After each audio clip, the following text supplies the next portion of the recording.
حضرت عائشہ رضی اللہ تعالیٰ عنہا کی عمر مبارک رسول اللہ صلی اللہ علیہ وآلہ وسلم سے نکاح کے وقت کیا تھی؟ یہ وہ سوال ہے جو مسلم بھی پوچھا کرتے ہیں، غیر مسلم بھی دریافت کرتے ہیں، اور دشمنان اسلام تو اسے بطور اعتراض پیش کرتے ہیں کہ کیسے وقت کا نبی اپنے سے اتنی کم عمر لڑکی سے نکاح کر سکتا ہے۔ آج ہم اسی مشکل سوال کا جواب دینے کی کوشش کریں گے اور اس کے ممکنہ پہلوؤں کا جائزہ لیں گے۔ ساتھ رہیے گا۔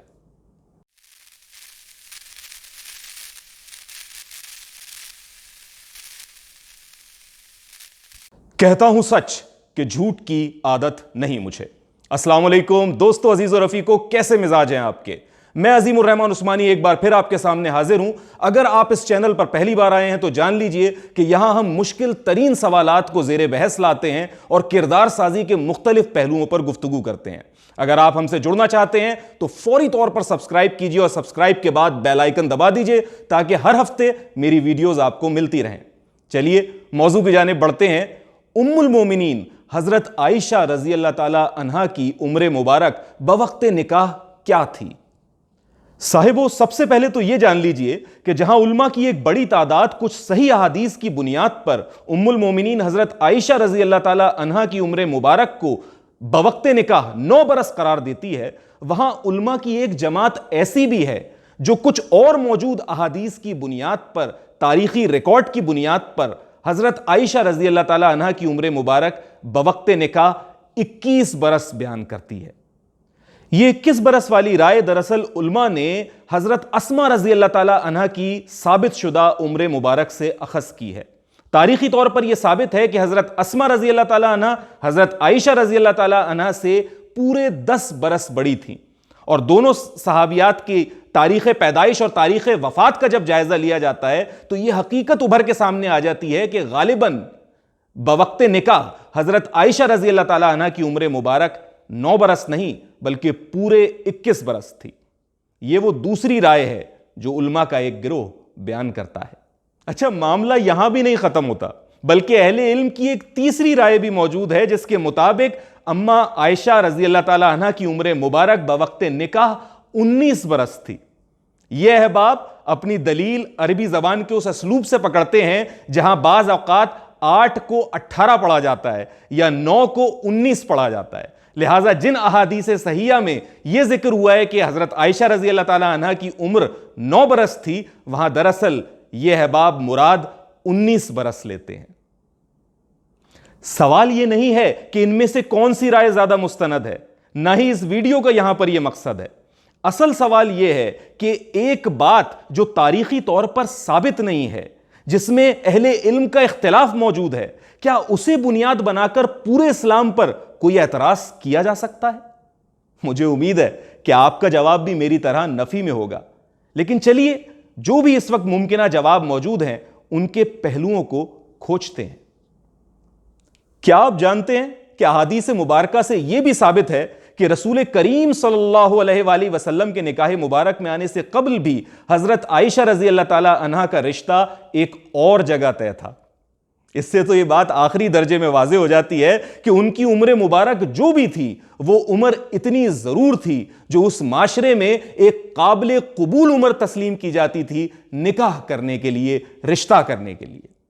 لہٰذا کوئی بھی اعتراض جو رسول اللہ صلی اللہ علیہ وآلہ وسلم کی جانب سے معاذ اللہ کسی زیادتی کا اشارہ کرتا ہو، بالکل باطل ہے، بالکل فاسد ہے۔ پھر یہ بھی دیکھیے کہ مشرکین مکہ، دشمنان اسلام، جو معمولی سے معمولی موقع بھی نہیں جانے دیا کرتے تھے کہ وہ رسول اللہ صلی اللہ علیہ وآلہ وسلم کے کردار پر کوئی سوال اٹھا سکیں، انہوں نے بھی اس سارے معاملے میں کبھی کوئی اعتراض نہیں کیا۔ صدیق اکبر رضی اللہ تعالیٰ عنہ، ان کا کمپیشن، ان کی محبت، ان کی اپنی بیٹی سے غیر معمولی الفت کون نہیں جانتا، لیکن انہوں نے کبھی اس پر کوئی اعتراض، کوئی سوال نہیں اٹھایا۔ اور سب سے بڑھ کر خود حضرت عائشہ رضی اللہ تعالیٰ عنہا پوری حیات مبارکہ رسول اللہ صلی اللہ علیہ وآلہ وسلم کی توصیف بیان کرتی نہیں، اور انہوں نے اس معاملے پر کبھی اعتراض نہیں کیا کہ ان کی شاید شادی بہت کم عمر میں کر دی گئی اور وہ ان کی مرضی کے خلاف تھی۔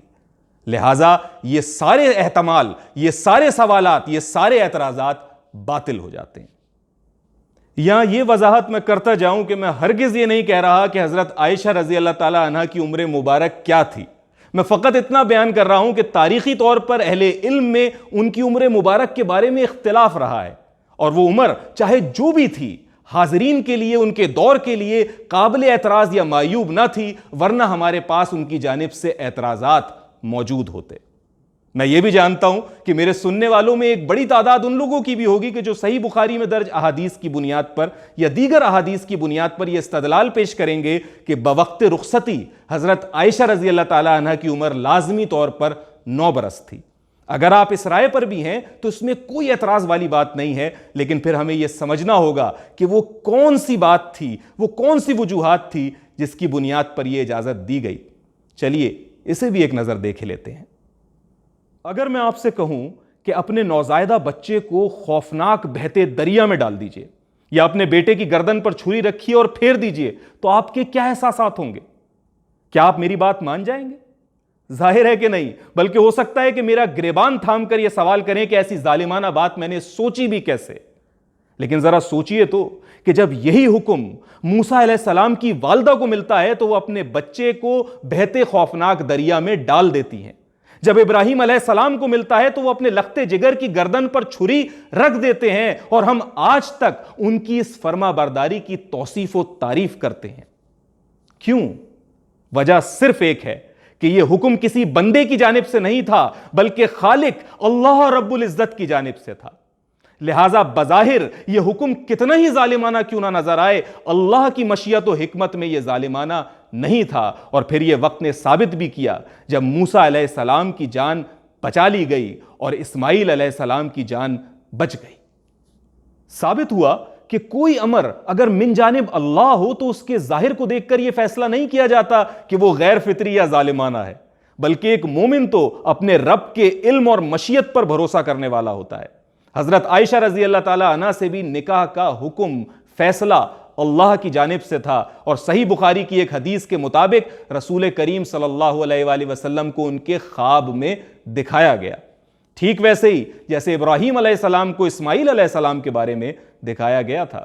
اور یہ بات تو ہم سب جانتے ہیں کہ رسولوں کے خواب بھی وحی کے مصداق ہوا کرتے ہیں. لہٰذا یہ پسند ناپسند کی بات نہیں تھی، بلکہ یہ وحی الہی کا معاملہ تھا. پھر وقت نے یہ ثابت بھی کیا کہ حضرت عائشہ رضی اللہ تعالی عنہ تمام خواتین میں رہتی دنیا تک سب سے بڑی عالمہ قرار پائیں، اور حضرت ابو ہریرہ رضی اللہ تعالی عنہ کے بعد سب سے زیادہ احادیث پہنچانے والی ہستی بنی.